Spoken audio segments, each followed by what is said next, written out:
this session is a little packed, but they should be, some of them are individual papers rather than large projects, so we should be walking through them fairly quickly. Without further ado, Jane and Andy.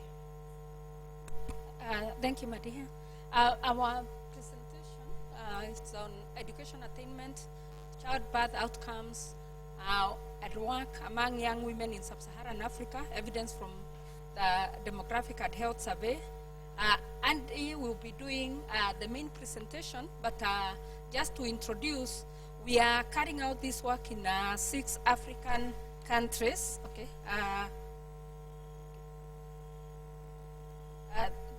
Thank you. We are carrying out this work in 6 African countries, and really what we are looking at is the transition of young men and women between schooling and labor markets, looking at what happens if a young girl or a young boy actually falls out of school area or transits area from schooling. Do they get into productive labor markets or productive jobs, decent jobs? And what are the intervening factors? Do they get married early? Do they get children early? So we look at fertility decisions, fertility outcomes. We look at the consequences on education rate, right? For girls, we ask ourselves whether they go back to school after getting children early, babies early maybe. Do they get the kind of support that they need to be able to go back to school? And what is going to be the impact in future in terms of their labor market outcomes, the kind of jobs they do, and the empowerment of the youth that we have there. So the 6 countries we have Kenya, we have Uganda, we have Tanzania, we have Burkina Faso, we have Ethiopia, and Tanzania, did I miss one? Yeah, Ethiopia, they're there. Okay. All right, okay, Kenya, Uganda, Tanzania, Ethiopia, Ghana, and Burkina Faso. And for all the countries, basically what we are doing or what we have done so far, we are using mostly, or for half of the countries, we are using the DHS. For at least 2 or 3 of the countries, we also have panel household survey data that we will be using mostly for descriptive papers, for quantitative papers. But then for all countries, we are also doing qualitative surveys because we feel that there are stories that we cannot really get from the DHS data or for the household survey data. And we want to see whether the results that we are picking from the actual data, whether we can corroborate that with the stories that we can get from young men and women from the field, what we can get from key informant interviews, what we can get from FGDs. And from that, we hope that we can do a series of papers. We have descriptive papers, we have analytic papers. We are going to have cross-country papers, both for the descriptive and for the analytical work, and then we have a range of policy briefs and research briefs.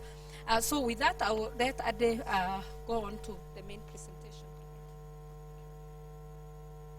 Okay, thank you very much, Jane.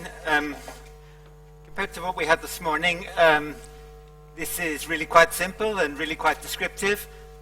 But I hope we can raise a couple of issues which I think are quite important. We did descriptive studies in 6 countries, different methods and different sources typically in the different countries. But we also wanted to say to what extent can we make general statements or can we compare the different countries with each other? And the way we've done it, the way we've decided to do it, is using the only data set which we can do this with, is the Demographic and Health Survey, which is available in each of the countries, which is available in an earlier year and a later year, so we can compare changes over time in the different countries, and we can compare the countries with each other. Surveys aren't exactly perfectly comparable, but they're more or less comparable. The surveys do have information on education and work, as well as, of course, on marriage and childbirth and so on. The type of labor data they have is very much less than perfect, but there is some information, and we propose to use it. For the first part of the presentation, I just want to provide some evidence about young women aged 15 to 25 in the different countries, and comparing the earlier and later survey. At the end of the presentation, I'm going to say something about a comparison with young men as well. Okay, levels of education. So if we look at the progress in terms of education, the blue is the earlier year, the orange is the later year, substantial progress everywhere, but especially in places like Ghana, Uganda, substantial progress. Still, in places like Burkina Faso and Ethiopia, we have, certainly in the earlier years, we have significant numbers of people without education. It's still the case, though, that relatively few achieve secondary education, and certainly there are concerns about quality. If one compares, if one looks at primary completion across these countries and then compares the literacy of these people who say they've completed primary school, about 10% or more in each of the countries who claim to have completed primary school say they cannot read a sentence. So this does raise issues either about how good is this underlying data or about the education system, probably both. Large numbers of children, large numbers of women, though, have had children in this age group. Some of them have had 3 or more children. That's the number of people that have had 3 or more children. It's decreased just generally over time, but look how high it still is in Uganda, for example. Significant numbers of women, a large minority of the women have had children in this age range, and some, as I say, have had 3 or more. Then another key part of this is about work. A majority of women work in each country except Kenya. In Kenya, this is more because many of them are still in education, rather than that they're not working, but it's more because they're still in education. There's not much consistent pattern in terms of change over time and whether people are working more or less. It goes up in some places, goes down in others. In terms of whether people are working outside the household, mostly not. Kenya is the exception there, but generally people are not working outside the household. People are generally working within the household. That just gives a quick flavor of some of the information. Agriculture is the predominant employer in most countries, except Kenya and Ghana in the later years. Now, the DHS also gives us information about wealth, and with wealth, we can divide households into quintile groups. And we see some very strong patterns. That's education by quintile group in the latest year. So the left-hand column is the lowest quintile. For each country, the left-hand column is the lowest quintile, the right-hand column is the highest quintile, a huge gradient in all countries, and higher attendance in secondary school really only in the 4th and 5th quintiles. To some extent this is an urban effect, to some extent it's a wealth effect, but there's a very strong association between wealth and education. Now there are very strong effects with wealth as well, a fairly strong association with number of children, no surprise I think. Not a significant association with the likelihood of working. People tend to work in all quintiles, there are not systematic patterns. But wealth is associated with being wealthier is associated with being less likely to work in agriculture, being more likely to work outside the household, and of course being more likely to be in a white-collar occupation.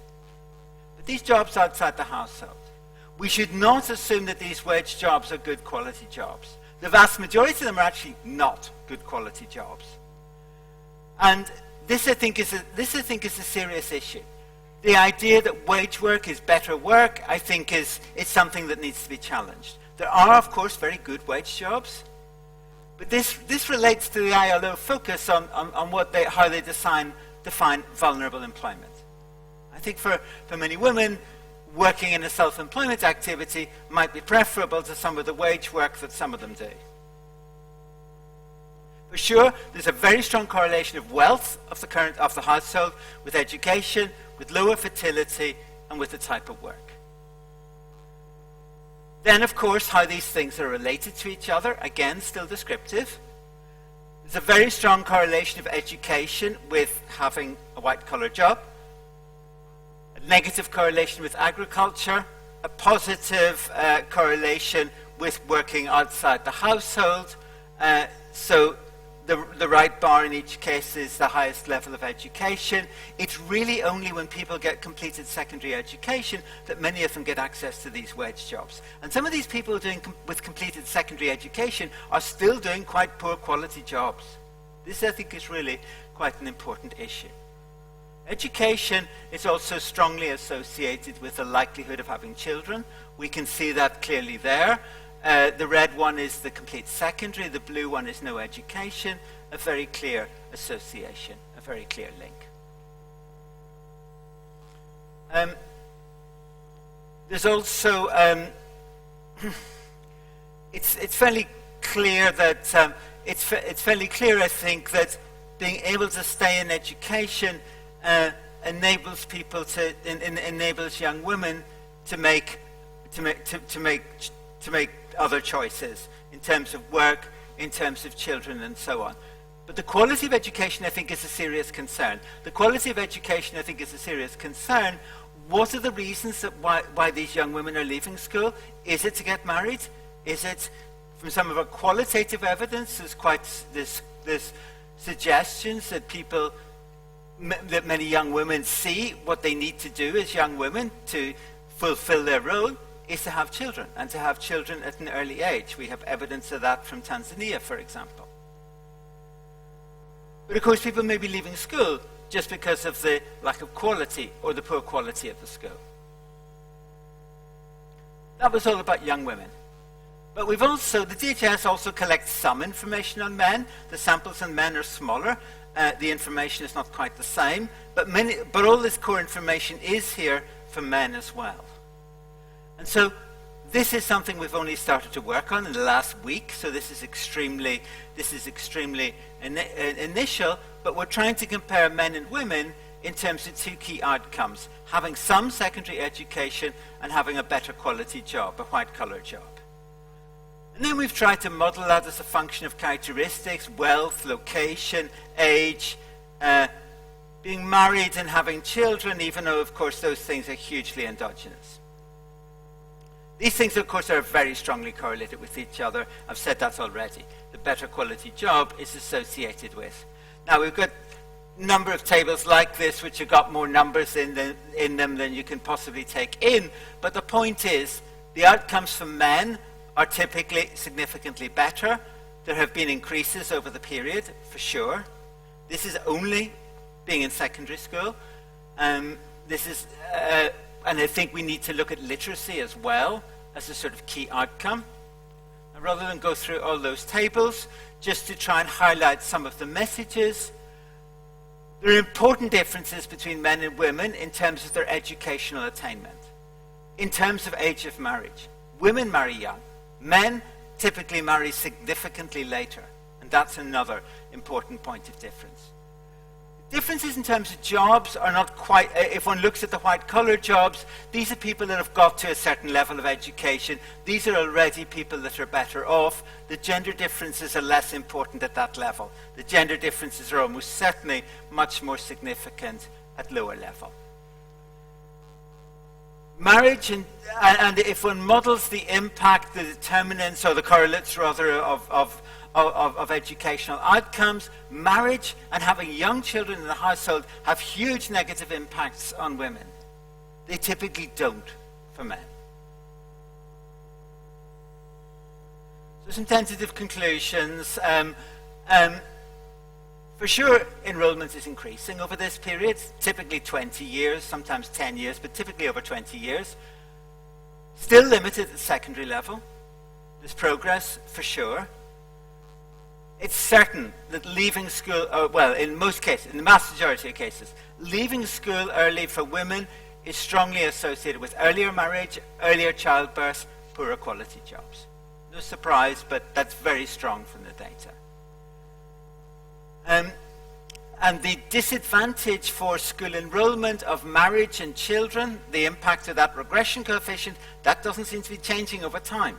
It continues to be a disadvantage even in the more recent years. But what we don't really understand yet is why. Is it the quality of education? Is it a preference for children over work, or what? And some of this, of course, we'll get answers to from our qualitative data. Now, it's not that men don't suffer disadvantages. Men do suffer some disadvantages, but typically less strongly and typically less consistently. Now, we shouldn't pretend that the DHS data is perfect, and I've said things about this already before, but I think this gives some messages which we can sort of generalize across the different countries. In terms of policy engagement, my last slide, this, of course, is analysis that we've been doing recently and haven't digested enough yet to be ready for a process of policy engagement. Certainly, we want to discuss this with the different countries to see to what extent this makes sense, given the different countries. But, of course, this is somewhere where we want to have an international impact as well, including with the ILO, for example. You know, I've said what I've said about about wage jobs and their definitions of vulnerable employment, but also at a cross-Africa level, we've presented work at UNECA, links with the African Development Bank. We want to input into UN discussions in relation to youth employment. Thank you very much.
Hi, Shrikant, Center for Budget and Policy Studies.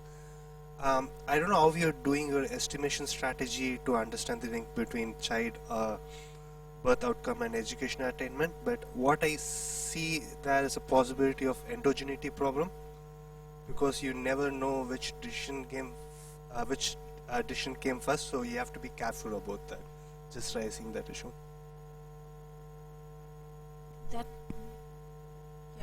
That issue perhaps applies to education and child marriage as well. Yeah.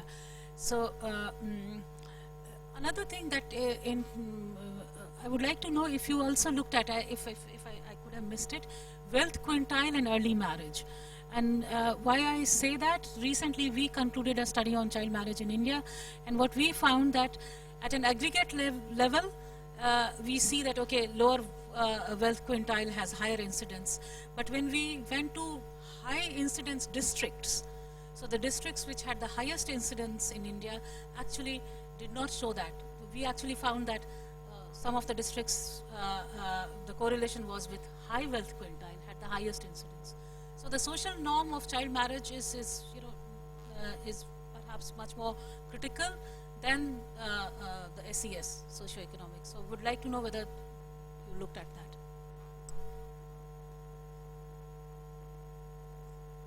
Thank you. I just wanted to add to the point made by the discussant about the importance of disaggregating by age. And it might be useful to compare with other studies that really look at 15 to 17-year-olds, 18 to 19-year-olds, and 20 and older. Because even in terms of policy implications, when we're talking about laws around labor, in Kenya, for example, really one should be 18 before they're working, and that has been an issue that has been raised by policymakers when we're talking about labor force participation. So just bearing in mind that those disaggregations, and also from a health perspective, having a pregnancy at 15 to 19 has very different implications to having a pregnancy at 20 to 24. So it's important to have those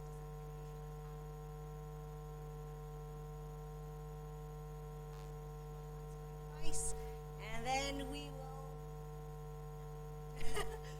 will get to you next round, I promise. Next session.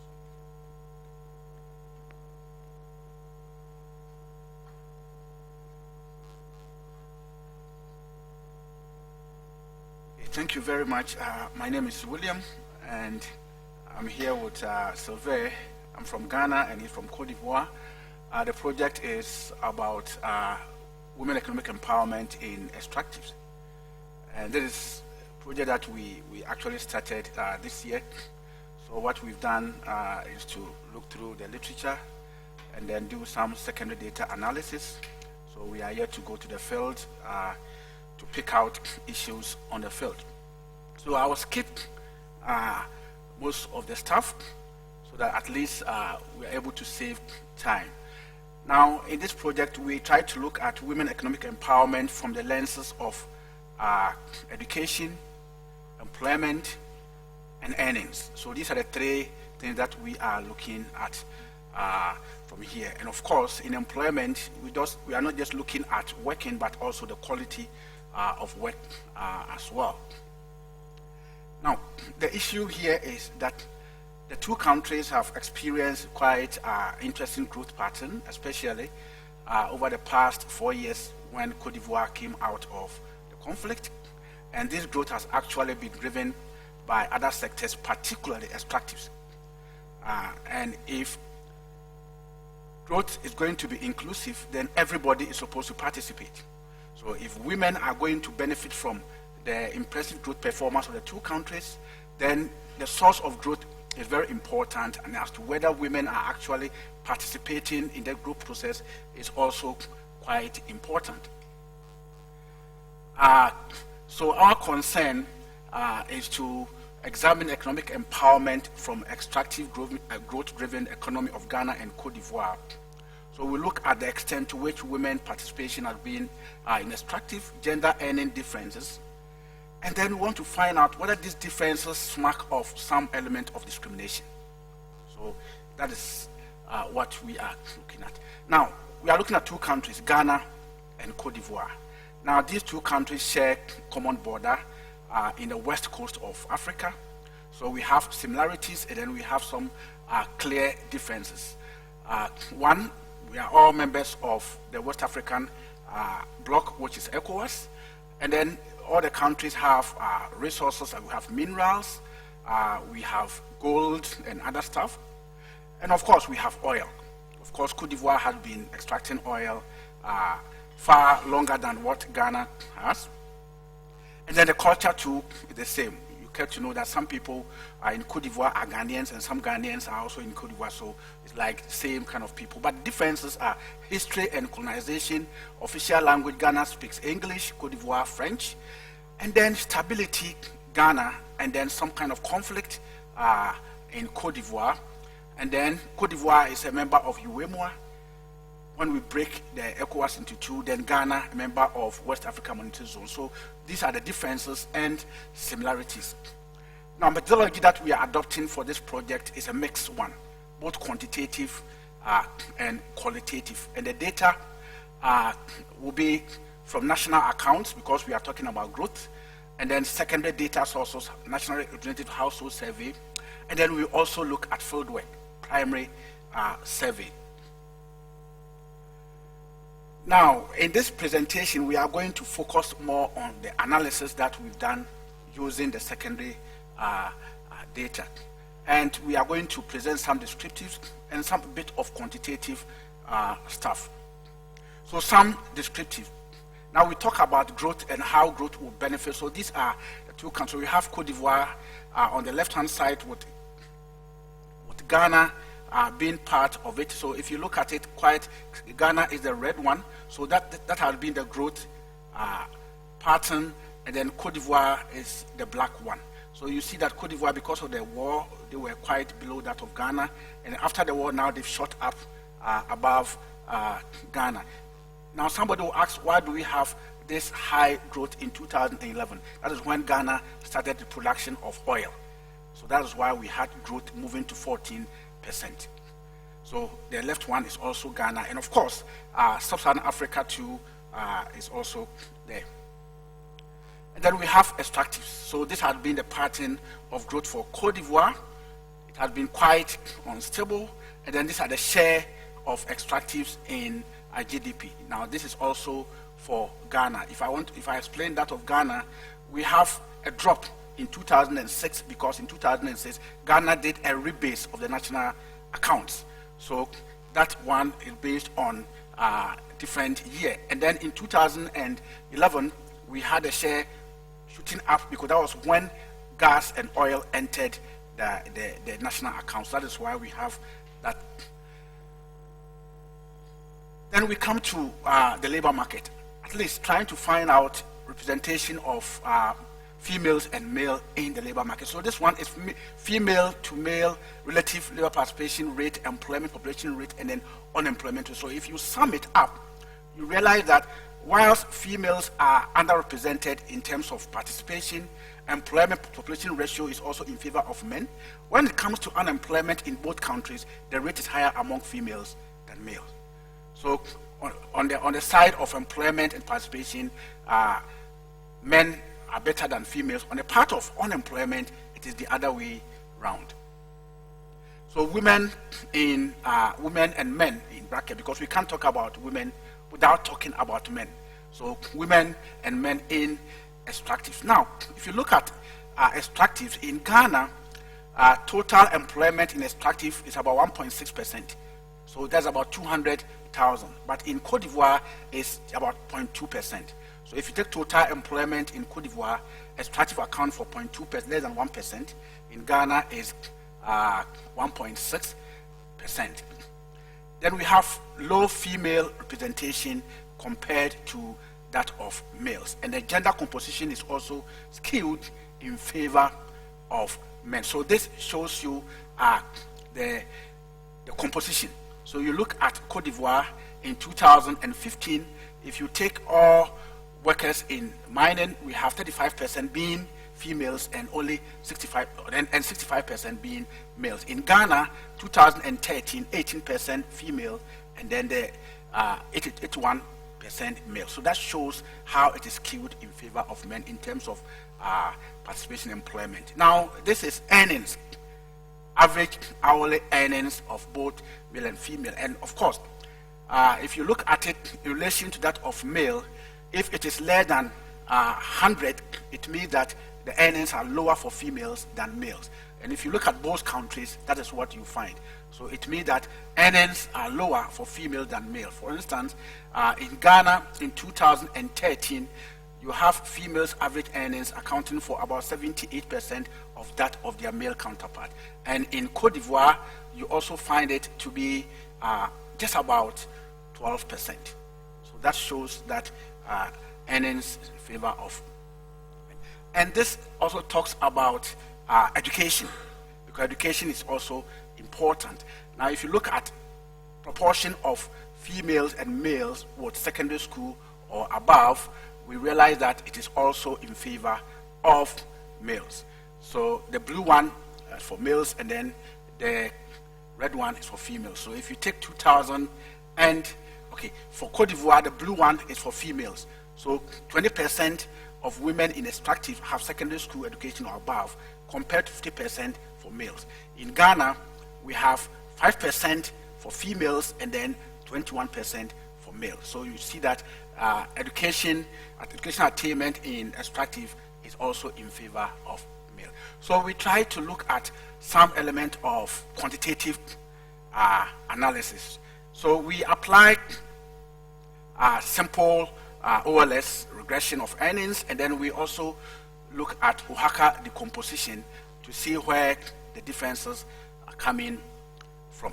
So this, we are going to focus on earnings. So we think that if women are participating in extractives and they are also having quality kind of job, then it will reflect on their earnings. So the outcome here is the earnings function. So this is just a simple regression, OLS regression for Ghana, and you realize that in the entire labor market, females earn 39% less than their male counterpart.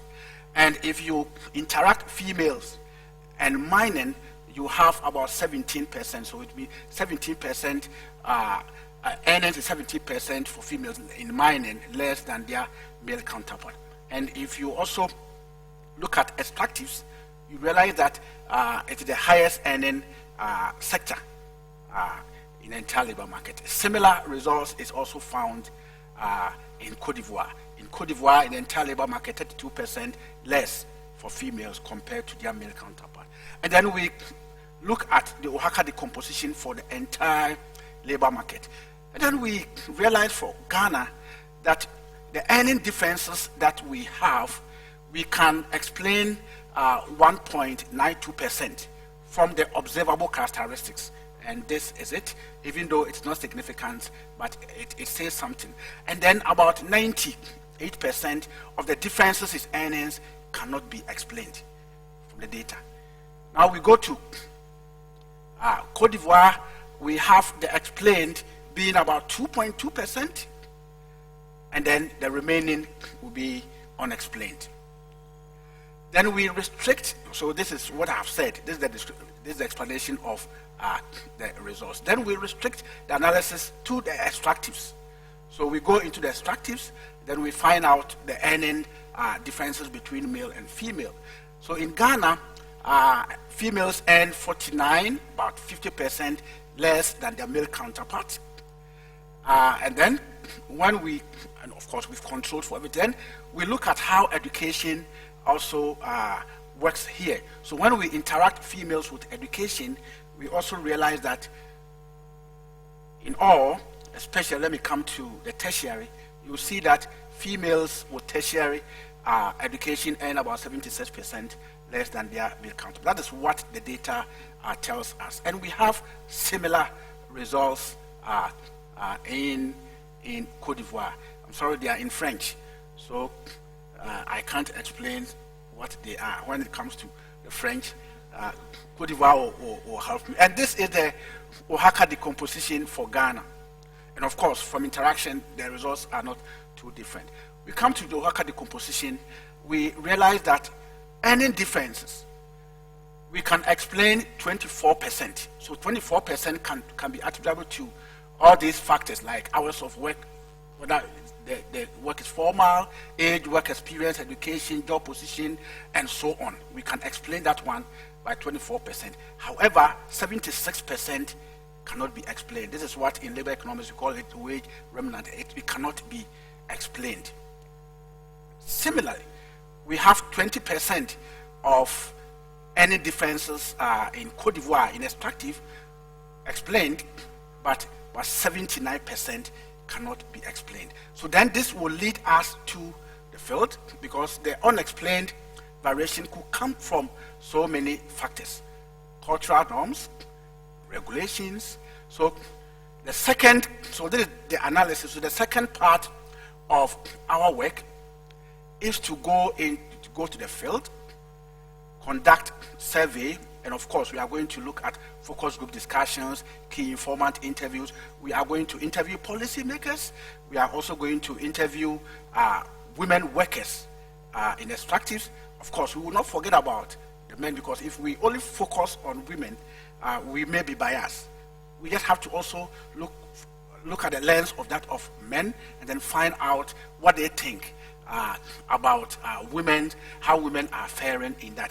And going forward, we are also going to add some kind of methods. For instance, segregation. We did the descriptives, but it will be important to measure them using segregation index, like ID and MM. I know the ID, which is the Duncan's index, and the marginal matching index, they give you the same results, but we'll look at KM as also part of it. So, and then also going forward, we will not restrict it to get the economic analysis with it. We're also going to explore the impact table analysis, which OEC had been adopting for their labor market outcomes for migrants. We are going to apply that and see if we are also going to get some stories to tell with regard to the secondary data. So what we are saying is that the huge proportion of variation which cannot be explained, one can say may come from discrimination. But we want to go to the field to find out whether it's actual to cultural norms, practices here and there, whether the regulations that we have in extractives are in favor of the other sex.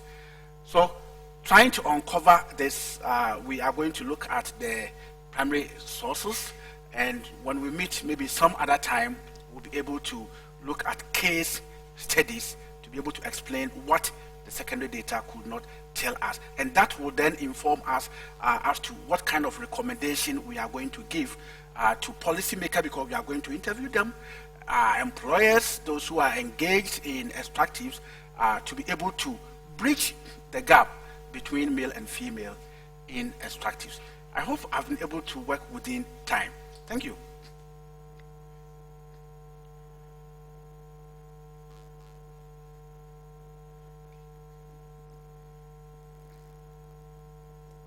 Okay, I think a couple of comments. I actually thought the presentation was excellent, and it dovetails really well with our project in Nigeria, because it looks at the extractives and services sector, and how, what are the patterns of empowerment as far as women are concerned. How does it, what's the picture? What does it look like? And I was really surprised to find that in many, especially in the extractives, it's kind of a similar story, to Nigeria, where there is a crowding out, if you will, of the oil and gas sector in Nigeria against the services. So the demand of natural resources activity crowds out the services population. So because it's obviously gendered towards men, in the services where you do have a lot more women than you find in the extractives, their participation as far as labor is concerned is not that in demand, because in the big picture it's mostly the oil and gas demands that are wanted. So a lot of the contributions of the women just get lost in, there's a surge of interest, demand for natural resources. So the women who exist in services who would be a part of the picture get lost. So I thought that was really interesting to see in Ghana with the war as well. I had a question. I was wondering what the patterns of employment, especially in the war, which has had periods of conflict, what does it look like in the post-conflict era, like especially the first 3 to 5 years? Like, what does it look like as far as the composition of women in the extractives industry? And also, I was really surprised to see that the composition of gender in the extractives actually declined, as opposed to going up. That was just curious.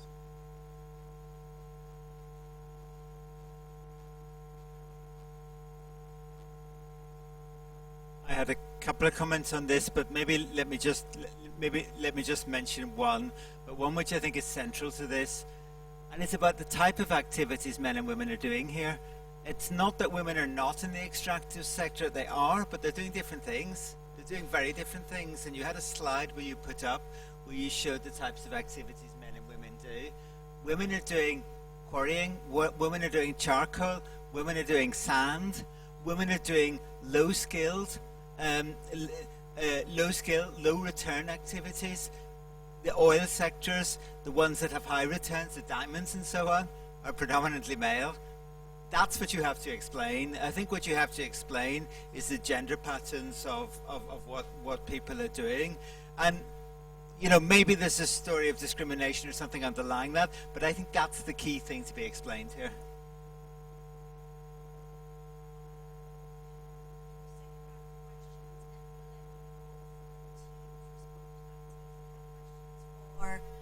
Team 1 as well. So just following up on Andy's comment, I think it would be useful in your questions to include occupations and to see, as well as job tenure, to see to what extent that accounts for these differences. That, of course, doesn't mean that it isn't discrimination, but this is one of the transmission channels then how these remarkably large pay gaps evolve and how they come about. Just a clarification, whether you're also including those who are working in artisanal and small-scale mining, who may not have a paid employment, but they are also self-employment. So from other projects that we are involved, we know that women are increasingly more engaged in that space. So if you don't include that, then their engagement in the extractive sector might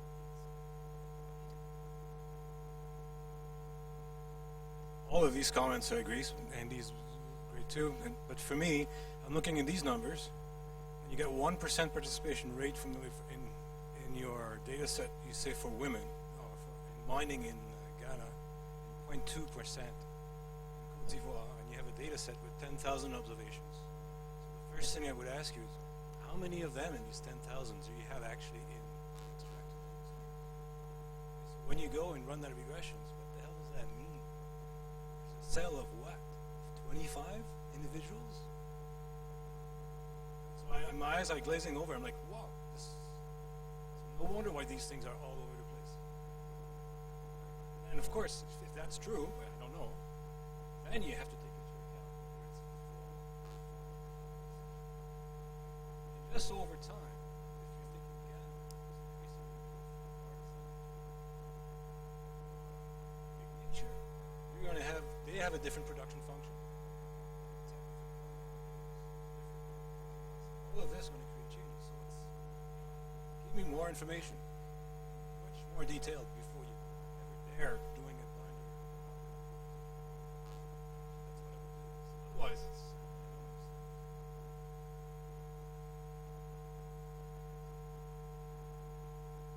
Thank you so much for the good presentations. I have two questions, one for DHS presentation.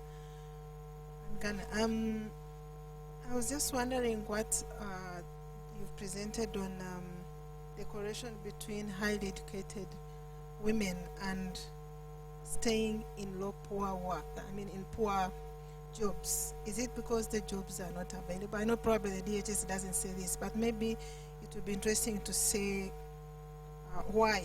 Is it choice or is what is available? And then on the numbers of women, of men working in the extracting industries, I was just wondering, and probably for you to think through, is it do they see it as a problem, or it's us seeing it as a problem? What are the men saying? Do they feel free, the women, to work? Is it the kind of work that is perceived women cannot do? Is it taboo? Why the numbers are so wide? What is the problem? And are women seeing it as a problem also? We may be seeing it as a problem, but actually, to them it's okay. I don't know whether you find out.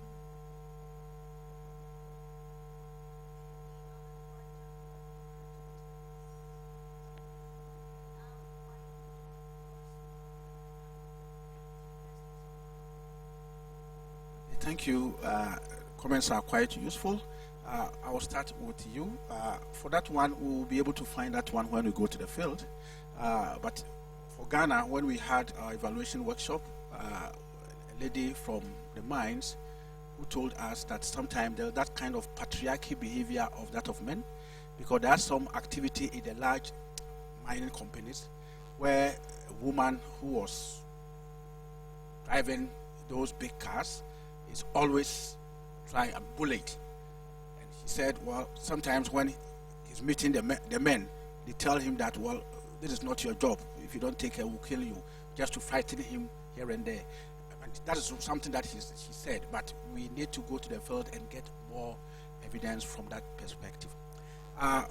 In terms of doing more detailed analysis before we go to the worker decomposition, I agree with you. But if time had permitted us, the detailed one, we've done a lot of analysis on the basis of the formal, informal, the type of occupation, and stuff like that. We've done all those stuff. And in the regression, we controlled for all these factors to be able to get it. And indeed, right, when you zero it into extractives, you have the number of observations reducing. For instance, in Ghana, if you did a 2010, the GLSS 6, we have total employment of about 25,000, and we have the observations to be about 500 for that of extractives, which is quite low, but it's still not too bad for the analysis that we were doing. And many other comments that have been taken on board with the data for matter. It includes both large and artisanal mining. So that is, we combined everything in the analysis.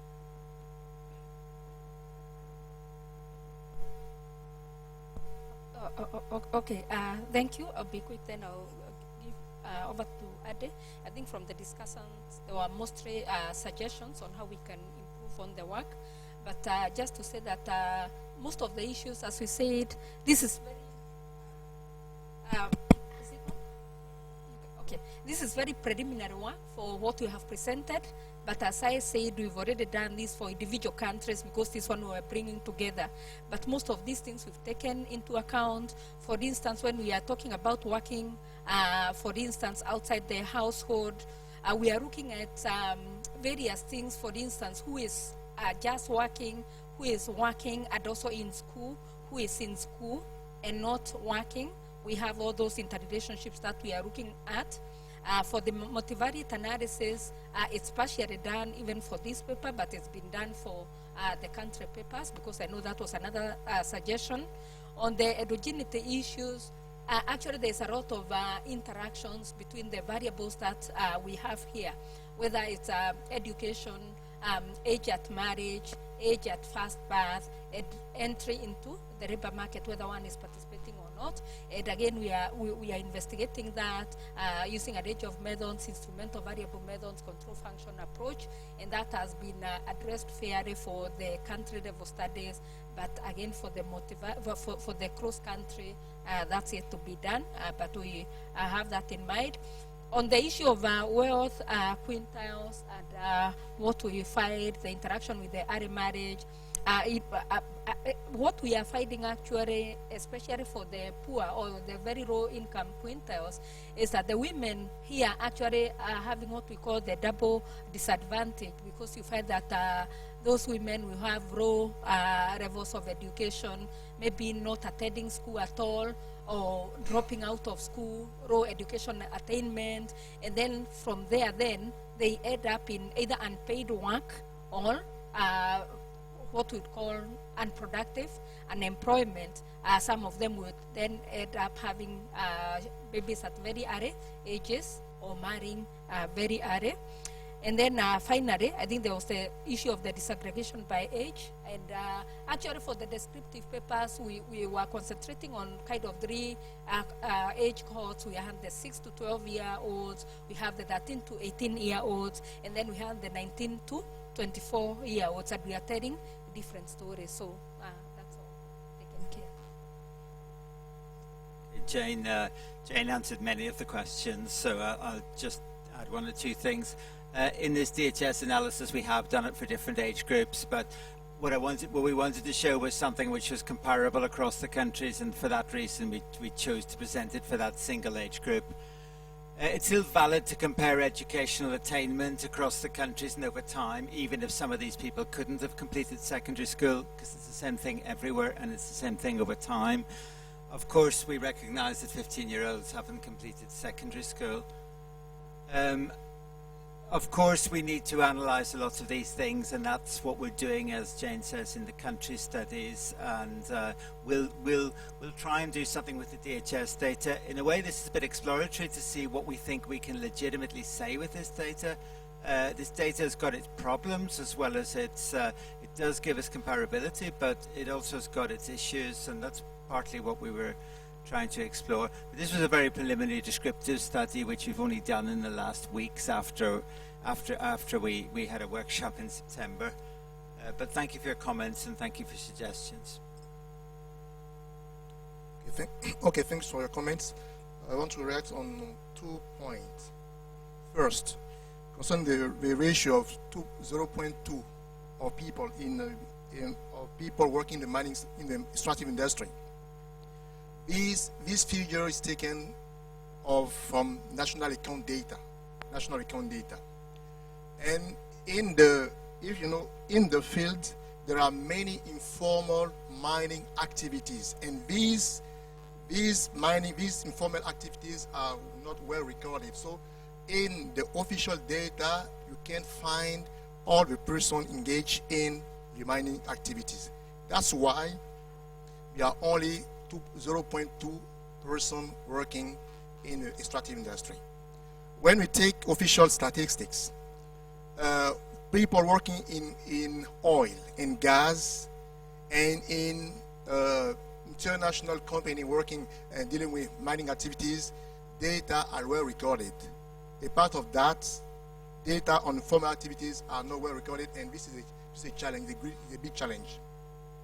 If William can show the second or third slide, can express.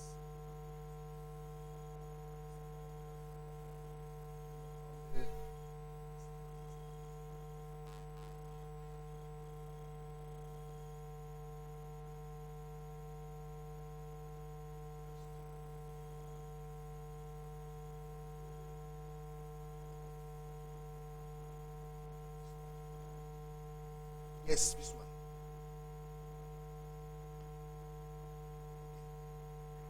You can see here we are, this point we are in 203.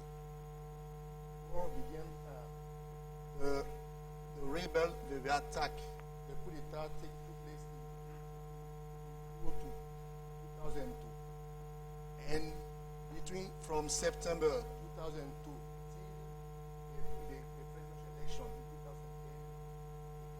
divided. The north controlled by rebels, and the south controlled by government. And you show that, you see that in 2003 we have a peak, the growth of the mining activities, because These activities are located in the western part and in the north part.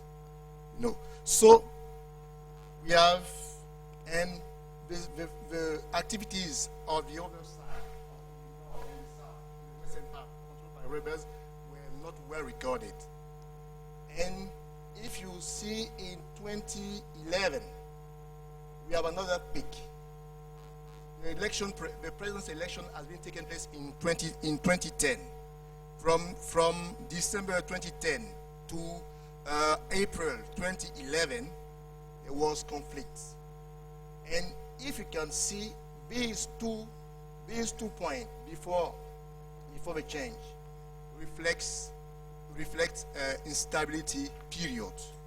That's why in the project we want to study we want to analyze if the conflict in Côte d'Ivoire has got an impact on the extractive industry, and if this has impacted the women condition in the extractive industry.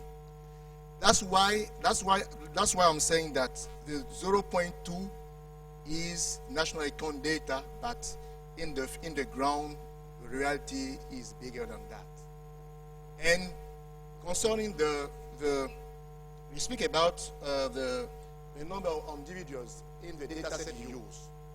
In the data set used, we have around 132 individuals. So we do bootstrap in order to have a rigorous result. Okay, so for the part of employment and other question I could not answer, we can discuss it a bit. And in French, I'll be very at ease. Okay, thank you.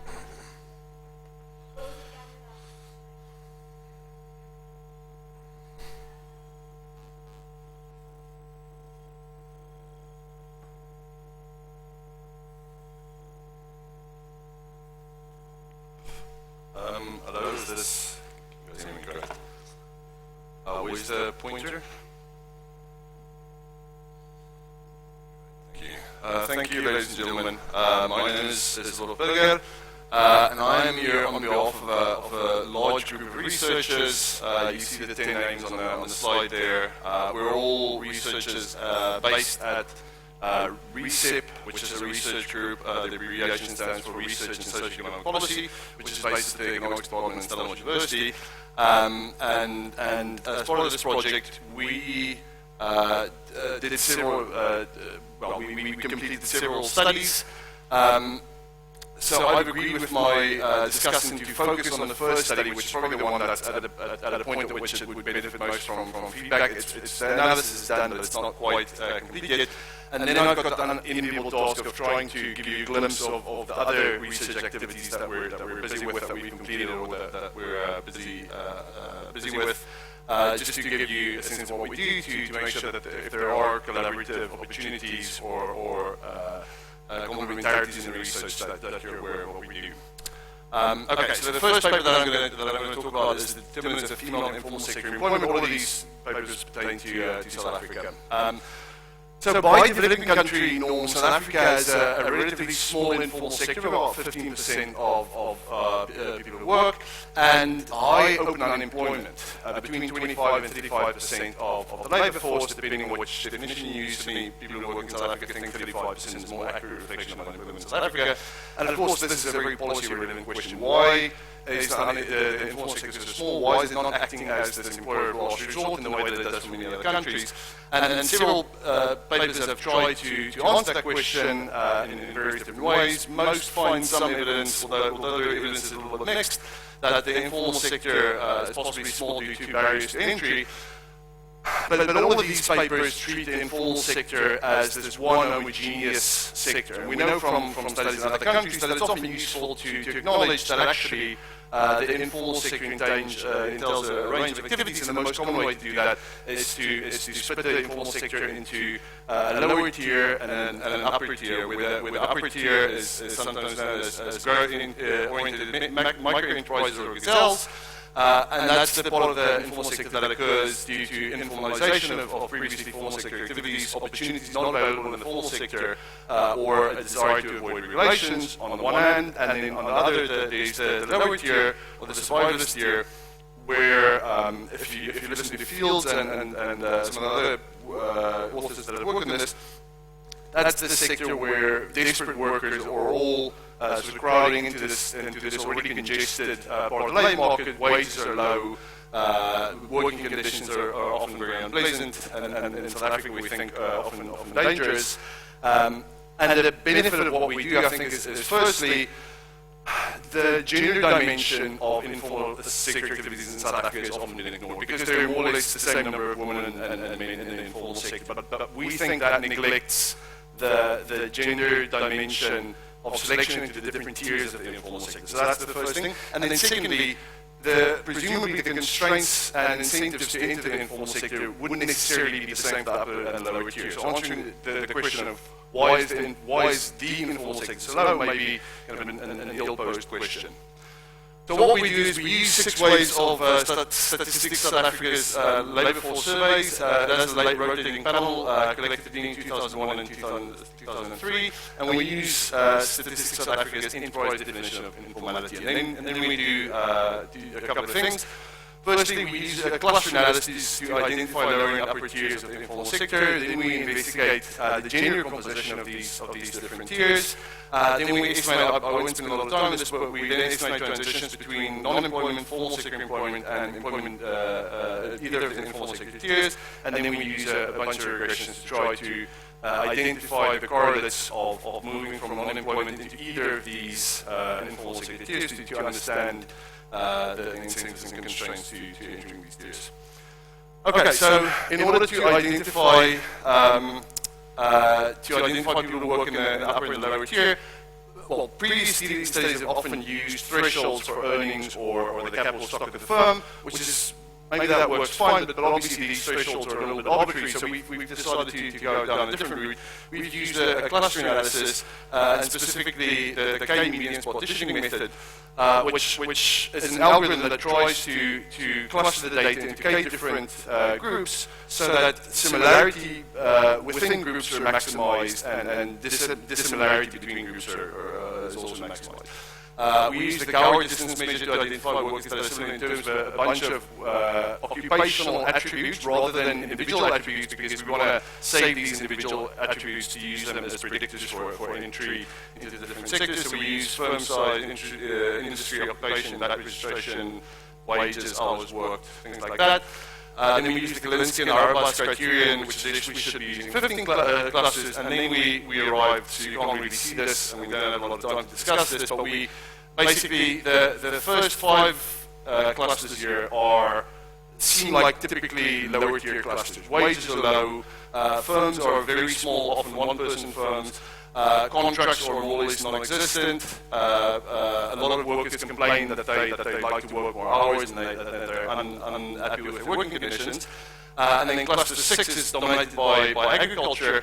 And then starting from cluster 8 onwards, most of these clusters are dominated by formal sector workers, but you do find some individuals who work in the informal sector. So the work in which they do is similar to work that's being done by the formal sector, and their occupations and working conditions are similar, but they work in the informal sector. So these individuals we then classify as upper tier informal sector workers, and these guys at the bottom we identify as lower tier informal sector workers. And what we find is that in an informal sector, as you'd expect, low wages, little hope of transitioning into the formal sector. Typical occupations include street vendors, cleaners, employees in the taxi industry. The remaining clusters, informal sectors in the remaining clusters is classified as upper tier workers. That comprises about 1/4 of the total informal sector workers. And these individuals work in more favorable conditions, for higher wages. They're more likely to use the informal sector as a springboard into formal sector activities. Typical occupations include barbers, mechanics, and spa shop owners. Interestingly, we know from other studies that men dominate the formal sector, but what we find is that to even a greater extent, men dominate the upper tier informal sector. More than 3/4 of individuals working in the upper tier informal sector are male, whereas more than half of individuals working in the lower tier are female in the survival sector. And then the last thing that we do is we use multinomial and conditional estimates and fixed estimates to try to identify the predictors of transitioning from non-employment into either of the informal sectors. Again, so the results are in the paper, but just very briefly, we find that women face substantial financial and human capital constraints to entering the informal sector upper tier, which is the same as what we find for the formal sector.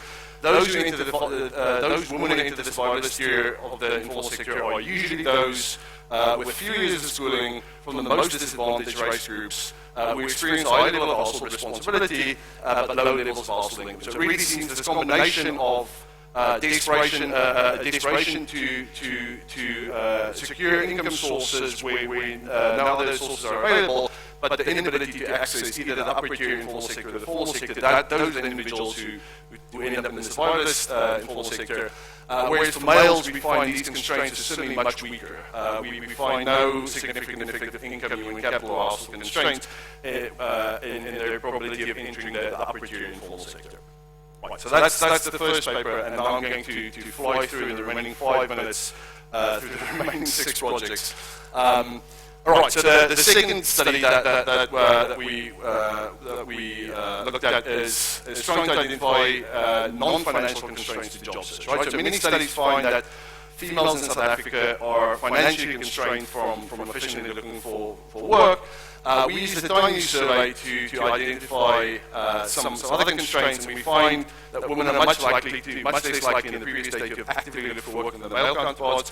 When we look at how they completed the diary, we find that women tend to start job search activities, including traveling to distant job search opportunities later in the morning than males, and they stop job search earlier than men.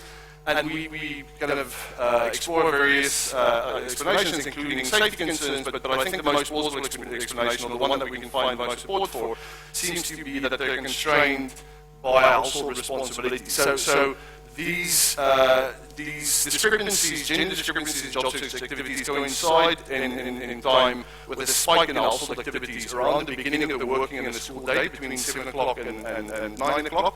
And then again at the end of the working day. And these are exactly the times in which men are looking for work and women are initially kind of slow to start looking for work and they stop looking for work earlier. So we think that suggests that apart from financial constraints, women also face time constraints induced by gender and household obligations, which precludes South African women from engaging in more efficient job search.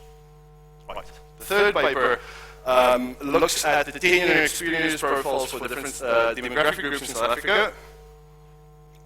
And we find that black women earn substantially less for each year of potential experience, but are better rewarded for staying with the firm for an additional year. Right? So if you compare the earnings profile of males, of white males in particular, there's this typical pattern of a rather steep increase in expected earnings over the life cycle. For black females, that's much less so. Black men and white women are somewhere in between. But black women seem to earn the most for each year of staying with the firm. And then there's this large penalty when they decide to move from one firm to another. Right? So descriptively, that's what we find when we investigate what that is. We use various techniques to investigate the effects of differences between potential and actual experience, occupational and industry selection, match quality and uncertainty on the part of the firm, and the two main ones that we find support for, firstly, time spent outside of the labour force. We know that gender and race are strong predictors of labour force participation, but also unemployment in South Africa. And once you correct for that, you can explain about half of these differences by demographic group. And then the second explanation that seems important is that it seems as if firms are behaving as if faced with greater uncertainty regarding the productivity of black female applicants, which places them at a disadvantage at the hiring stage. However, as this uncertainty is resulting in the worker's tenure, this penalty diminishes over time. We just completed an RCT in which we find that if you provide women with some previous work experience with a reference data, so this is part of a different project, if you provide them with reference data, there's a large increase in the probability of finding work, which seems to be consistent with this idea of that empowering women with a stronger labour market signal really has an impact on their labour market outcomes. This is the fourth study, I think. So in South Africa, between 1997 and 2003, there was this large increase in South Africa's unemployment rate of more than 5 percentage points, which was induced by a large increase in labour force participation. And this has come to be known as the feminization of the labour force, because this increase in participation was so much larger for females than for males. It's been hypothesized, in fact, there's studies that have been written about the fact that this is women who were induced into the labour market by men who lost their jobs and by increases in education. We investigate the effect of an alternative explanation, which is that this period coincided with 2 school policies that were implemented to try to address the issue of a large number of overage learners in the South African school system. So during this same period, school admissions there were restrictions on school admissions to individuals who were more than 2 years older than the grade age, and they were each individual could only be held back once in every 4-year school phase. So we use a series of cross-sectional data, and we construct a pseudo panel, and we estimate the enrollment rates and the repetition rates, and we find that these policies jointly had the effect of pushing about 1 million learners out of the school system at earlier ages than was the case for their older counterparts, and that's a large, more or less half of this increase in unemployment, especially the age dimension can be explained this way. Unfortunately, there doesn't seem to be a strong gender dimension to this specific explanation, so you do still need to think about issues of household and increased education. And then the very last thing, I'll skip the last 2 studies, we're also looking at a bunch of health interventions. One big issue in South Africa is antenatal care. So in South Africa, although most women give birth in hospitals, there are surprisingly many health complications at birth, given South Africa's level of economic development. So we have several studies that try to address this issue. Doctors tell us that most of these health problems are preventable, and if we can get women to go for the first checkup into the system in their first trimester rather than the second or the third trimesters, then that would have a large impact on health outcomes. So the one project that I was involved in that we just completed a pilot for aimed at improving the timing and frequency of antenatal care by 2 interventions. Firstly, we had this box that was similar to this Finnish box that's given to mothers, and we used that as an incentive to try to get women into clinics earlier. And we also provided community health worker support programs. Now the results from this pilot study, it's a small pilot, but certainly they're worthy of further exploration. But the more striking result is what happened when we tried to find women who weren't already in the health system. The health workers went around with pregnancy tests and knocked on doors, and we found that 90% of women who didn't know their pregnancy status who admitted to being sexually active were willing to take these pregnancy tests, and 17% of them were found to be pregnant, and that's how they learned that they were pregnant. So we've kind of shifted gears. Certainly, we hope to return to these other interventions, but we're looking to kind of look into this pregnancy test. And then we have various other studies on fertility and tuberculosis, and I'll stop there. Thank you.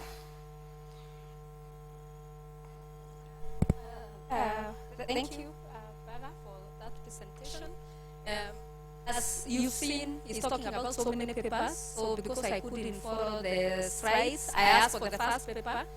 So my comments are based on the first paper, which he also took more time to present because the initial slides he had, I think 2 slides per paper.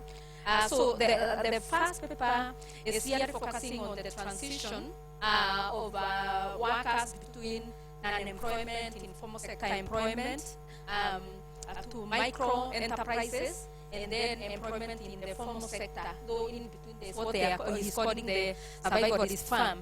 First, I'll say that I enjoyed the paper. It reads well, and it has a bearing in a way on what we are doing, because as we are looking at transition, other labor market transitions, but we do not ask ourselves maybe what sectors the youth are going into. So that's a bit different from what they do. Having said that, I think the paper has very rich data set, because they are talking about 6 waves of the labor force survey corrected between 2001 and 2003, and therefore they are able to do quite a good analysis.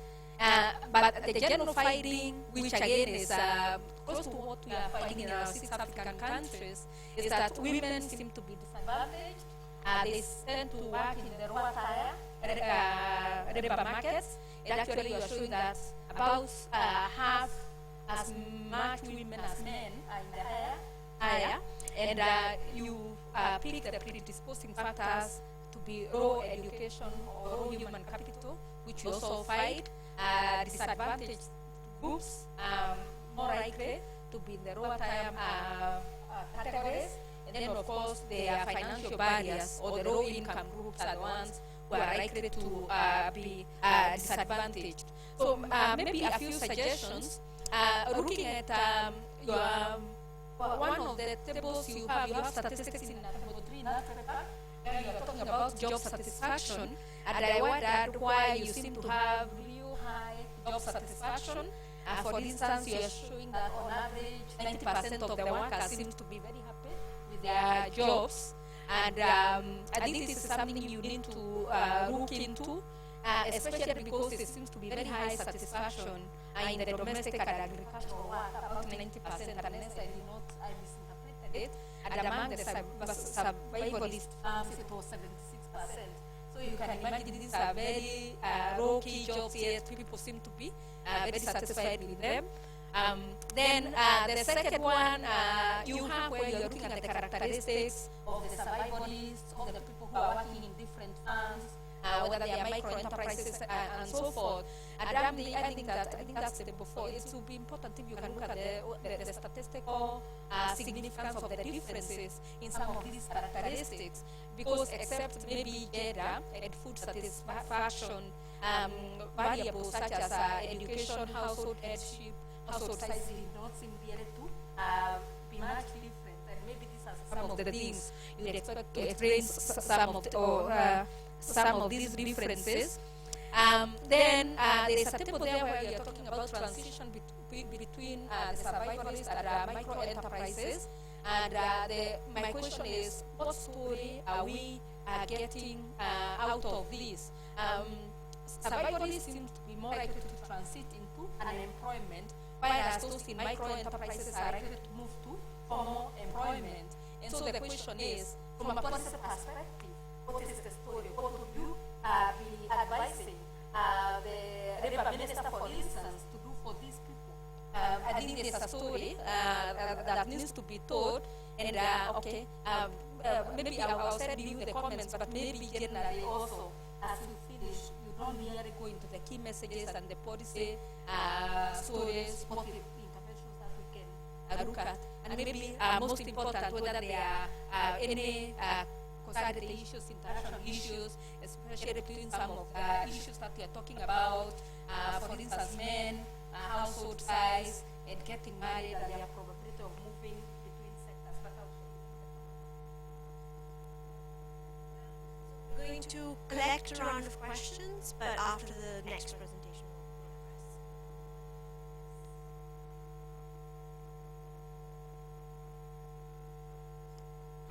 Just two comments. On this tenure paper, where you basically show that women get a higher return to tenure, but have a lower return to age or experience. It sounds like statistical discrimination, right?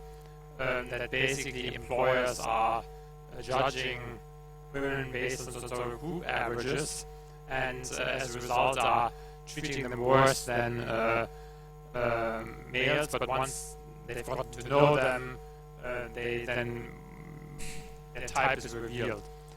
The usual story people tell about statistical discrimination is about differences in the attachment to the labor market. So that, for example, women in rich countries, women with children will face statistical discrimination because employers say, well, push comes to shove, she will call in sick when the children are sick, and therefore I'm not going to hire her or something, or I'm going to make a low wage offer. That's the type of story that people tell. The question here is, what's the nature of the statistical discrimination here, if it is that, and why would a reference letter solve that problem? Because in rich countries maybe it wouldn't solve the problem. Okay, let me just leave it What would be interesting is to see if once the woman, you showed that they are stuck in the survivalist, the lower level, in informal, once they go into the informal sector. I think it would be interesting to see if there is mobility within, and not just from unemployment to informal economy, but within, once they start, what is the likelihood that they would move up to the higher level of a more productive, more remunerative, even if it's informal sector. And I think this is where it would be useful to make a connection with the other papers that you're making, in terms of, I think the second one, you're using the panel, using the sort of time use survey, so that would allow us to really explain what are the barriers and what are the things that can be done to actually help them move into the other sector. You have the panel data, so I think in terms of the mobility, you're in a better place to actually see what happens and track what happens to women across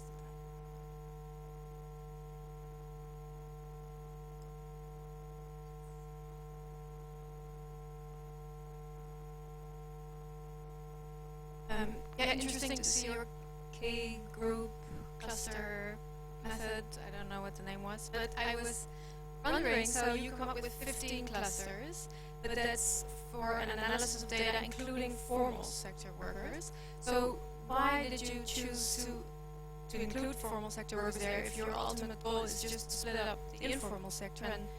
And I would be interested to see how many clusters your method would result in if you would just focus on informal.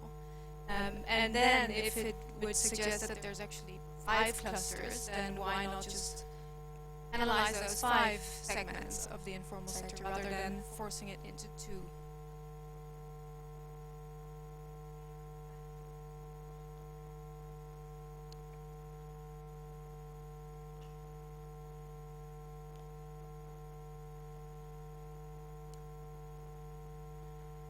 I hope everyone can hear me. Okay, good. So, hi everyone, I am Chris Ogunmodede from the Center for Public Policy Alternatives in Lagos, Nigeria, and I am going to talk about patterns of economic growth and women's economic empowerment in Nigeria and Ghana. So the project summary, if you will, is the fact that the Nigerian and Ghanaian economies are, in a place of transition from a focus on natural resources, extractives, if you will, to a service component.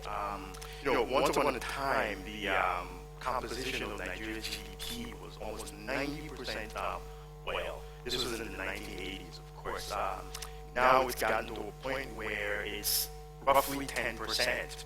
That said, there hasn't been a lot of changes in, if you will, economic empowerment as far as women are concerned. They aren't necessarily earning more money. They aren't necessarily much more prominent as far as being ahead of an organization is concerned. So you've got a sort of change in the composition of the economy, but you haven't seen the residual effects as far as the makeup of the labor force is concerned. So that is what we are trying to explore as far as our project goes. What are the changing patterns of economic growth, and what is it going to look like as far as women are concerned? Are they going to remain in a position where they earn way less money than men do, despite the fact that, as I've established, there has been a shift from a natural resource focus to services? And of course, there's a lot of research that points to the fact that, as far as services is concerned, there's if women are not a majority of the workforce, they are a significant minority. So this is going to have a very huge impact as far as economic empowerment is concerned with women. So that's essentially what we're trying to establish here. And the focus obviously is Nigeria and Ghana. Now, as far as our research questions are concerned, we're looking at 2 things. What are the factors that impact women's economic empowerment? So we're looking at individual factors. That's things like access to finance, access to credit, ease of entry, and we're looking at organizational norms. You know, what is the work environment where you work at? You know, how is it? Are they? You know, is it flexible? Can you go pick up your kids? Can you teach them homework? Can you spend time with them? And there's also the focus on sociological norms. So, you know, issues of religion, you know, tribe, and culture. How do all of these things come together to influence women's empowerment and, you know, visibility and participation in politics, whether federal or local level? And then we want to get into the weeds of what policies actually address these issues. You know, what policies help to increase or decrease women's economic empowerment and the opportunities they can be afforded. So, as far as the literature, whether there is a effect of natural resource focus on women's economic empowerment, there's not a linear sort of relationship. It's very inconclusive. That said, there has been, you know, a lot of attention paid into the negative. So earlier I talked about the crowding out, if you will, of women in services. So there's a very wonderful paper written, I think about 8 years ago, called Oil, Women, and Islam.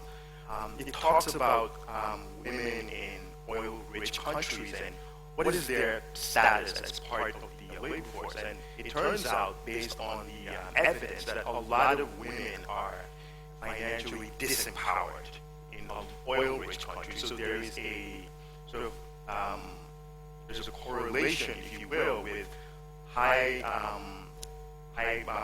receipts from oil proceeds and a consistent decrease in the earnings of women. So we, based on the findings, this is true in Nigeria as well. You know, despite the fact that the oil contribution to GDP is now a fraction of what it used to be, this is still, you know, prominent in the Nigerian economy. Of course, in Ghana, it's a much, it's kind of the same story as far as the makeup of extractives and what it contributes to the GDP. And it's a largely male-dominated environment in Ghana as well, where there's a decrease in the demand for services, employment, and, you know, the activities of the service industry, despite the fact that it's actually growing in its prominence.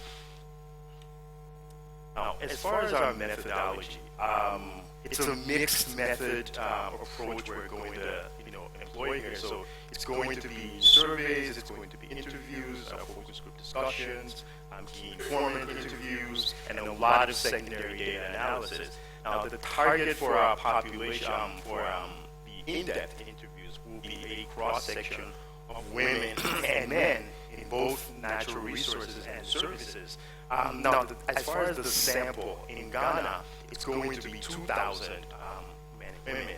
In Nigeria, it's going to be 4,000, but we've decided to expand it to 4,500, just, you know, in the event that we lose contact with the sample respondents. And in Nigeria, it's really interesting. The makeup of the informal sector is considered to be about 70%. You know, it's kind of arguable, but there's a wide consensus that it's anything between 65 to perhaps 75. That said, it's very hard to capture. Oh, and by the way, in Ghana, it's about 60-40 in the informal to the formal.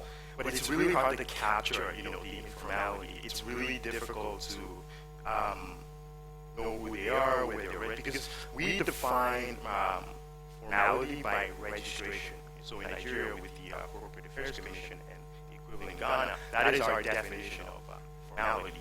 And based on that definition, it's really hard to, you know, find the informal workers and capture them. And, you know, that said, they work in tandem a lot of the time with the formal employees. So, like, there is an association in Nigeria called NASIMA.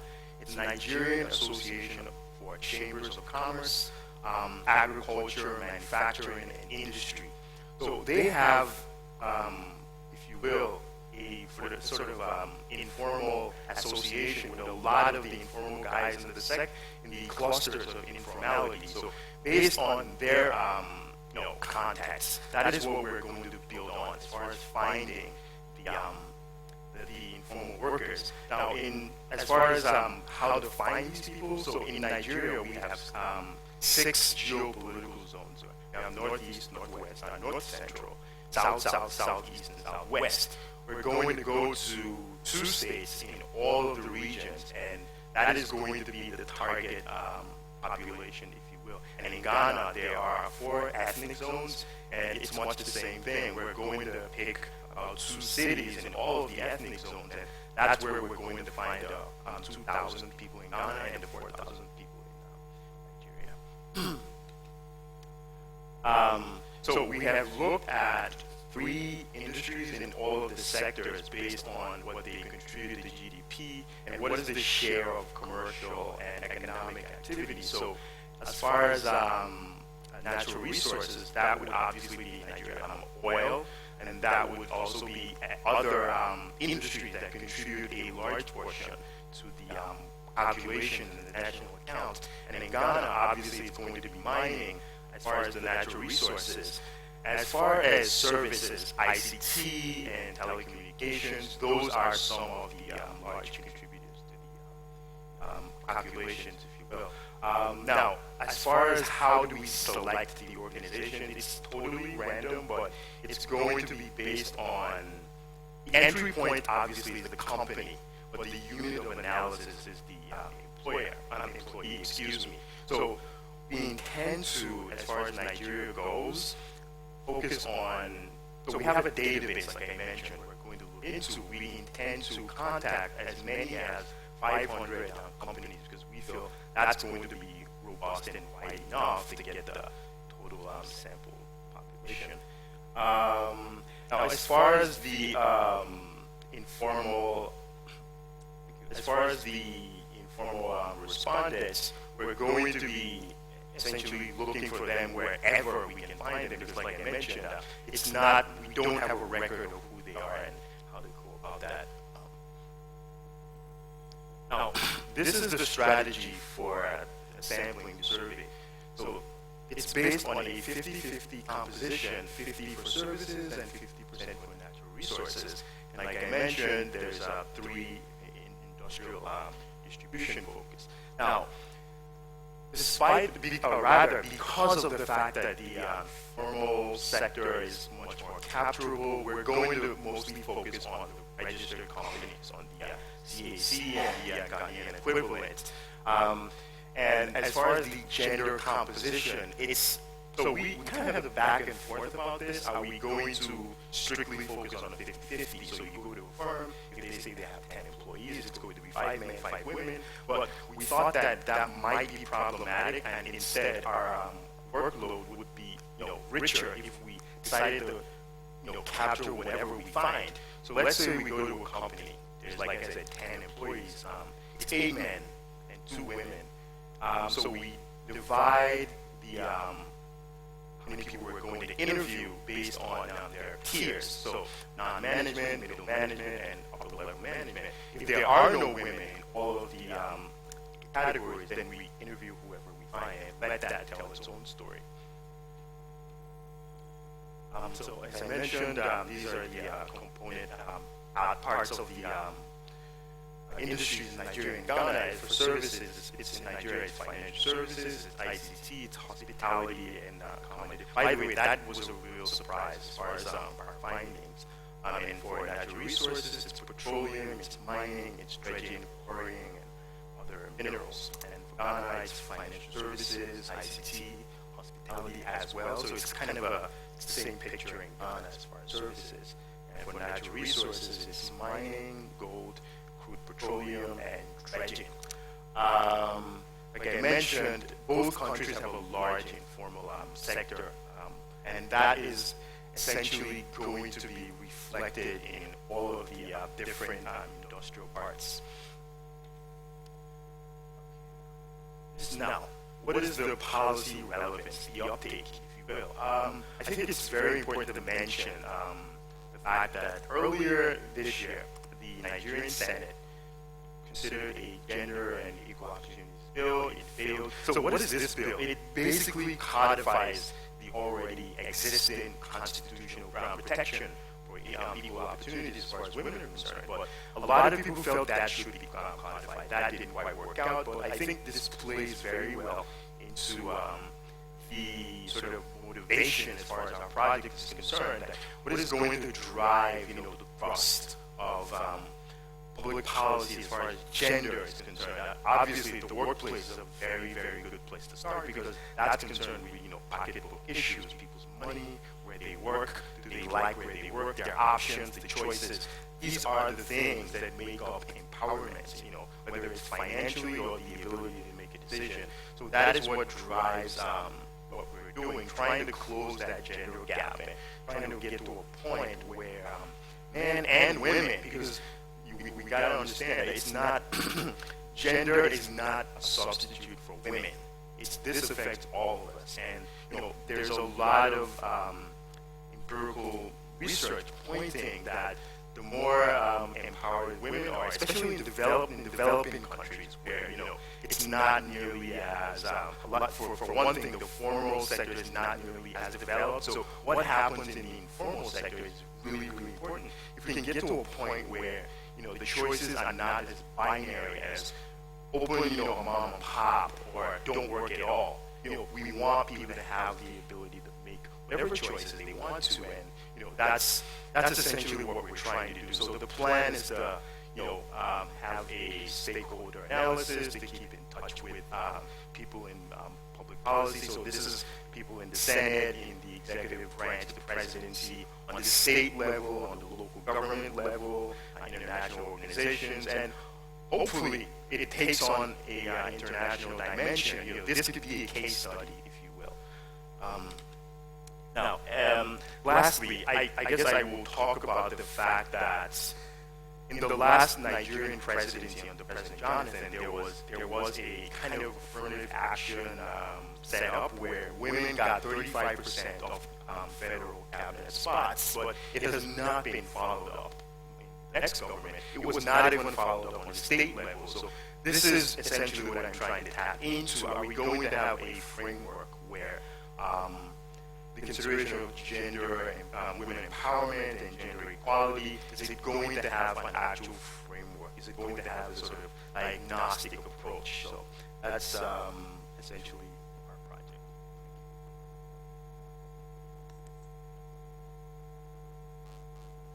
Thank you, Chris. I think it's a very interesting project. On one hand, Ghana and Nigeria are similar, but in terms of size, it's a mother and daughter kind of. So it's quite interesting that you are going to compare the two countries. I agree that when it comes to data, Nigeria is quite tough. Even after having household survey, publishing it becomes a problem. Not even through international organizations to get the raw data is difficult. But Ghana, the data is quite available. So you may need to look at some of the figures that you came up with so that, for instance, currently in Ghana we have the informal sector accounting for 88%. 88% as of 2013. So it's not 70, it's quite high, so you need to look at that. And then also selection of subsectors. In extractive, I think these are the subsectors that you have. I mean, petroleum, mining, quarrying, these are the sectors, so you don't have any choice. But when it comes to services, you seem to base your selection on their contribution to GDP, if I got it right. But if you look at the data, it doesn't seem to show that, for instance, you selected financial services, hospitality, and you also, then ICT. But in terms of GDP, within the service sector, ICT is the 9th contributor because there are 10 different subsectors, and ICT account for the 9th, which is 2.5% to GDP, and hospitality is the 6th, which account for 4.3%. Financial activities, quite strong, 3rd. So you need to look at your justification again, because in terms of the GDP, that is something. So in terms of women economic empowerment in the services sector, I'm wondering if you could have considered trade, because men are quite represented in trade, but when it comes to where they are, in terms of the kind of job that they do, it becomes a bit of an issue. But if you had already selected it, then I would say that your justification for the subsector that you selected, you need to look at that. And then you also looked at classifying the ethnic groups into 4. Maybe you need to explain it a bit more, because it will be a bit of a challenge, I don't know about Nigeria, but in Ghana to just put them into 4. For instance, if you see the northern Ghana, there are a lot of heterogeneity issues there. So when you put them together, you may not be able to get some of the things that you want. And even in the south, the ethnic groups are diverse. So putting some of them together, you need to look at that. But a detailed one, I will send it to you and provide you with some information and data on Ghana to beef it up. Thank you.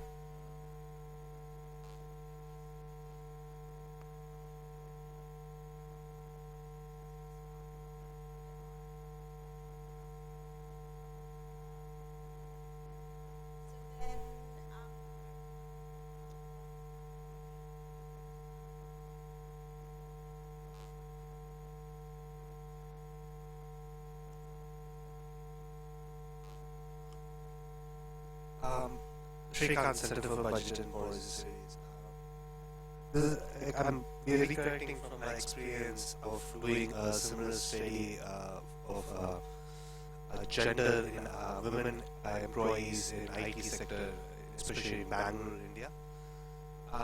Or any part of India. The major difficulty we face is actually entry into these firms and actually finally getting into the employee. Like we tried several approaches and we didn't get permission, and even when we tried it informally, the employees were not willing to come forth and participate in the survey. So the study in itself became a huge problem for us. So unless you have a way to circumvent this particular problem, I don't know how you will be able to.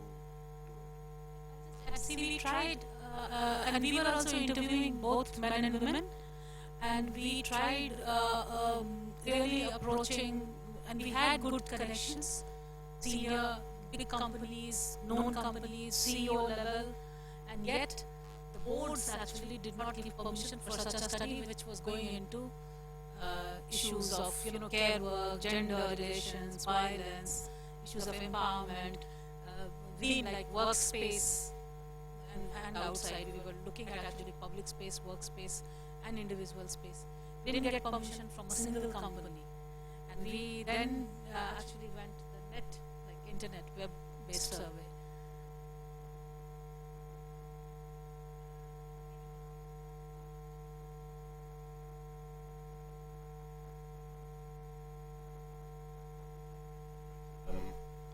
Thank you, everyone, for the very interesting questions. Let me start, Stephan. Let me start with your question. I just want to make sure I understand your question correctly.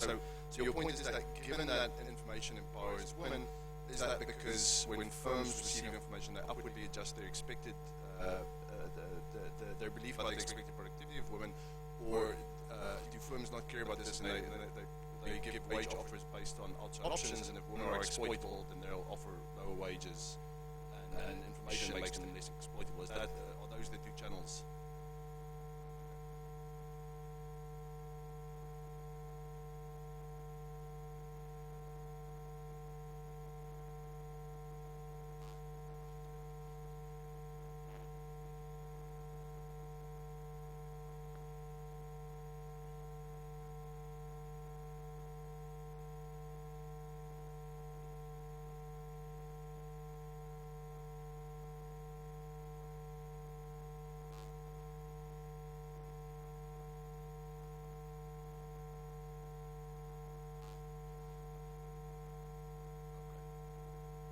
so obviously this study doesn't look at it. I do actually have, I recently saw a regression in which someone ran predicted fertility regressions, and the predicted value of that based on age and children already had seems to correspond to, it's correlated to the wage gap. So there may be something in that, but our RCT that I referred to earlier also finds that when we do an audit study in which we apply on behalf of the women and then include the reference letter or not, we find that the reference letter doesn't only help them, if it's a good reference letter, it helps more, up to the point in which the reference letter becomes implausibly positive. So it seems like there's some kind of vacuum of knowledge about it.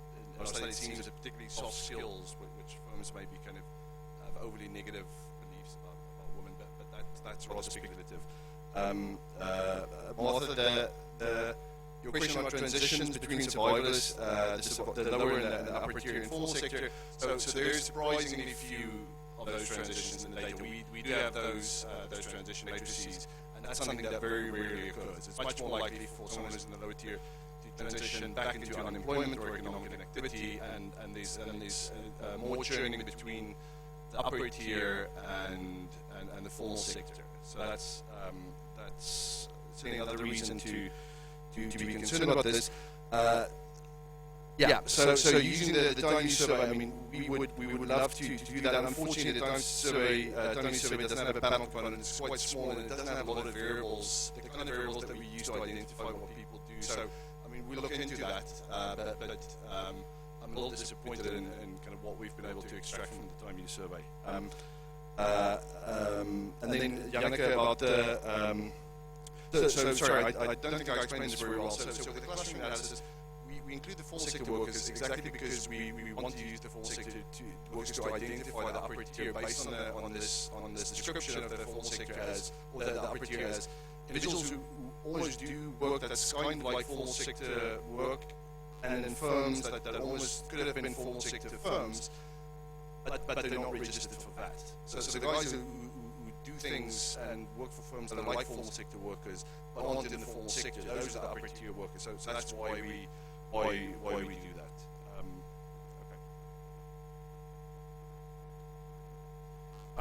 Okay, I think I'll start with your comment. Yeah, I have to say we've had much the same problem in Nigeria where you go to a company and now as far as our questionnaire is concerned, there's two parts. There's a screener for the employer. There's also a screener for the employee. Now, often you might have a situation, especially in the informal sector, where there's a person who is the only employee in their own company. So they own the company, but they're the only employee. So obviously, the questionnaire would actually, split in two, if you will. Now, the good thing about the questionnaire is that it's designed to. There are some questions which apply both to the employer and the employee. Now, back to what I was saying. In fact, based on a prior experience we had, we went to a lot of companies and we tried to get the consent to talk to employees, and that's where the whole thing would break down. Intro, and they'd say, what's this all about? And a lot of these people are, friends of us, friends of myself, friends of our colleagues. We have a relationship.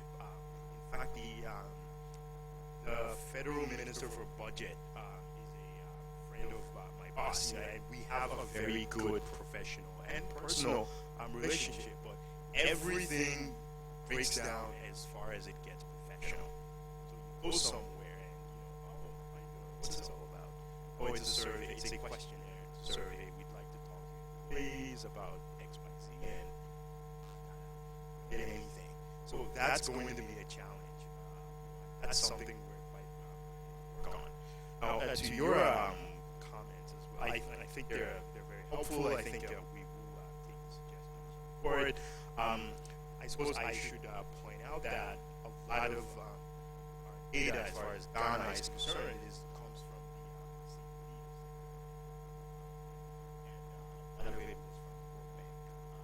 of course, there are questions as far as the accuracy and definition and application. Those are welcome the suggestions that I think have.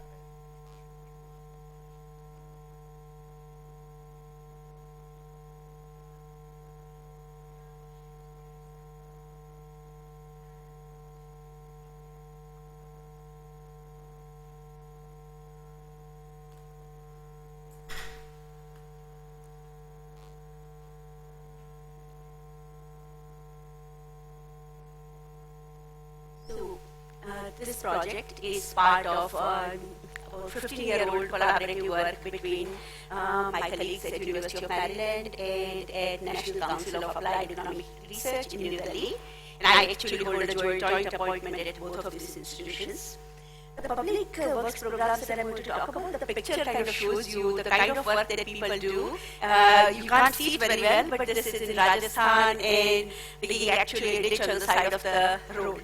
That's sort of work that frequently gets done. Okay. Let me give you, we're going to do a series of papers. I'm going to present only one, but I want to give you a sort of a background on how we are approaching this project. We're going to focus on several different aspects of economic changes. One is labor market conditions, infrastructure, particularly transportation, and public policies. And one of the public policies is what we are talking about today. We also expect to work through several different pathways through which we expect these factors to affect outcomes. Marriage, fertility, migration. Migration is going to be particularly important. Male incomes and activities, because you can't talk about women without looking at what is happening to men's incomes. And finally, gender norms, which we see as sort of this overarching mediator which shapes these relationships. The outcomes we expect to look at are, first, incomes, employment, occupations. Second, the gender differences between men and women on incomes, employment, occupations, etc. And finally, control over resources for women. So that's sort of the overarching framework. Here, I'm sorry I did it in black. I didn't realize you won't be able to read it from the back, but I'll just explain to you what I'm talking about. India actually has a really low female labor force participation rate, which by official statistics has been actually declining, with very interesting work done by Stephan and Yanika, etc. And there are basically two sets of explanations, and they lead to very different public policy results. Okay? One is you could say, look, what's happening is that there is a tremendous crowding of people in agricultural sector, which is where most of the women are. There is very little non-agricultural work available, and consequently there is a decline in women's participation, or women work in such fragmented activities that your labor force measures are not quite picking it up. The second possibility is to say that rising incomes are affecting families, and rising incomes actually lead to greater preference for women's time being spent inside the home and not participating in the labor force. In one condition, it's actually something that public policy should address. The second explanation is simply, this is what families do, and we don't do anything about it. We're going to test this one crowding hypothesis with some sort of residual implications for the second one. Why did we focus on this topic? And I think we have a number of papers we are working on. This just happens to be something that's a great opportunity. I think this project sort of talks about uptake strategy and how we're going to devise, what stakeholder analysis one does, etc. Frankly, if you are sitting in a place like NCR, what you do is whatever is serendipitously possible and well. At this point in time, we know that the Ministry of Finance Ministry, which comes out with the economic survey, is going to do a special work on jobs. And they approached a group with whom I work closely, feminist economists in Delhi, and said, okay, please give us some data. Okay? The second one is that the secretary who is in charge of the Ministry of Rural Development is quite interested in this topic. We have had conversations with him. And secretaries change in India like nothing. So before it happens, we'd like to get this results out of them. Okay. What I want to show you is that India's distribution of GDP has changed tremendously over time. With GDP coming from agriculture has dropped significantly, whereas the percent of people who are still working in agriculture remains quite high. So agriculture is 7% of the GDP and 51% of the employment, which kind of is justification for my argument about crowding. What we are looking at is that our theory is that India's low female labor force participation rate is due to crowding. So if you increase the availability of work, it should draw more women into paid work, and particularly under conditions where female wages are high, families will actually choose to send women to work in those kinds of activities where female wages are higher than in normal market activities. And which should lead to higher employment and higher household power. And we are using public works as a proxy for expanding opportunities. They are important in themselves, but they are more important as a proxy or a signal for something else that could happen. We are very lucky that we have data before and after the implementation of this program. This program, many people in the room know, but just in a nutshell, any household which demands work can get 100 days of work, up to 100 days of work in this particular program. Male and female wages are supposed to be the same. And program has been not very well implemented. Only 5% of the households actually get the full 100 days. And there is sort of a varying distribution across various villages. And about two-thirds of our survey households claim that they didn't do this work according to their entitlement because they couldn't get work. Okay. The data we are using is India Human Development Survey, which has over 40,000 households. Interviews occurred between 2005 and 2012. It's India's first large panel survey. And it has a 90% contact rate in rural areas, which is what we are sort of using here. Skip over this. We supplemented the survey data by getting information from Ministry of Rural Development on amount of work that was done by NREGA within these villages. Took an average of 2 years, which sort of span our survey year, and divided it by number of households from the survey, from census. So to get you some sort of an average amount of work done. Could get it for everything except Tamil Nadu. Tamil Nadu is omitted here. At some point, I'm pretty sure I can get Tamil Nadu data. So, what we are looking at as outcomes are participation in paid work for both men and women, wage income for both men and women, daily wages excluding the NREGA wages for both men and women, household choice, which member in the household will participate in paid labor force using household level fixed effects, so that we can see whether the male-female difference persists over time. And household decision making about fertility, children's health, marriage, household expenditure, etc. For women.